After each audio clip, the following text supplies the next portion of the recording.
నెలకు 2 సార్లు మంటలతో స్నానం చేసే అమ్మవారి గురించి మీకు తెలుసా?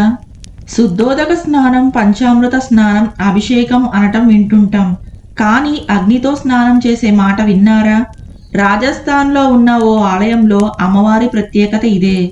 సంప్రదాయాలకు నిలయమైన మన దేశంలో ఎన్నో విచిత్రమైన ఆలయాలు ఉన్నాయి. వందల కిలోమీటర్లు ప్రయాణించి మరీ భక్తులు ఆ అమ్మవారిని దర్శించుకుంటారు. అలాంటి విచిత్రమైన ఆలయం రాజస్థాన్లో ఒకటి ఉంది. అదే ఈడానా మాత ఆలయం. ఉదయ్పూర్కి 60 కిలోమీటర్ల దూరంలో ఆరావళి పర్వతాల్లో ఉన్న ఈ దేవాలయం పైకప్పు లేకుండా నిర్మించారు. ఇక్కడ అమ్మవారు అగ్ని స్నానం చేస్తారట. నెలకు 2-3 సార్లు ఆలయంలో భారీ ఎత్తున మంటలు చెలరేగుతాయని స్థానికులు చెబుతున్నారు. ఎక్కడ నుంచి మంట వస్తుందో తెలియదని ఆలయం మొత్తం దాదాపు 20 అడుగుల ఎత్తులో మంటలు చెలరేగుతాయని చెబుతున్నారు.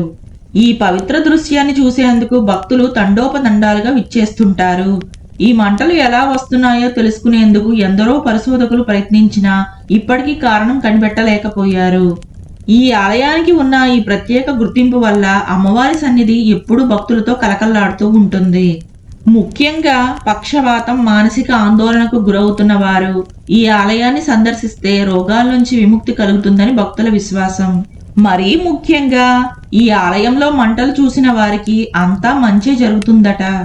ఆశ్చర్యకరమైన విషయం ఏమిటంటే ఆ మంటల వల్ల ఎవరికి ఏ హాని కలగదు. ఈ మంటల కారణంగా ఇక్కడ ఆలయాన్ని విస్తృతపరచలేదు. ఇక్కడకు వచ్చే భక్తులు అమ్మవారి అగ్నిని చూడడంతో పాటు అక్కడున్న త్రిశూలానికి ప్రత్యేక పూజలు చేస్తారు. సంతానం లేనివారు ఈ త్రిశూలానికి పూజ చేస్తే సంతానం కలుగుతుందని భక్తుల విశ్వాసం. ఇదంతా నిజమా అని కొంతమందికి అనుమానం కలగవచ్చు. ఎందుకంటే కొన్ని సంఘటనలు నమ్మేలా ఉంటాయి.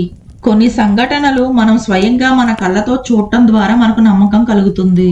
ఏది ఏమైనా ఈ ఆలయంలో ఈడానామాత అమ్మవారు అగ్ని రూపంలో దర్శనమిచ్చి భక్తులను కంటికి రెప్పలా కాపాడుతుందని ఇక్కడ రాజస్థాన్ ప్రజలు దృఢంగా నమ్ముతారు. మీరు ఎప్పుడైనా రాజస్థాన్ వెళ్తే ఖచ్చితంగా ఈ ఆలయానికి వెళ్ళి అమ్మను దర్శించుకోండి.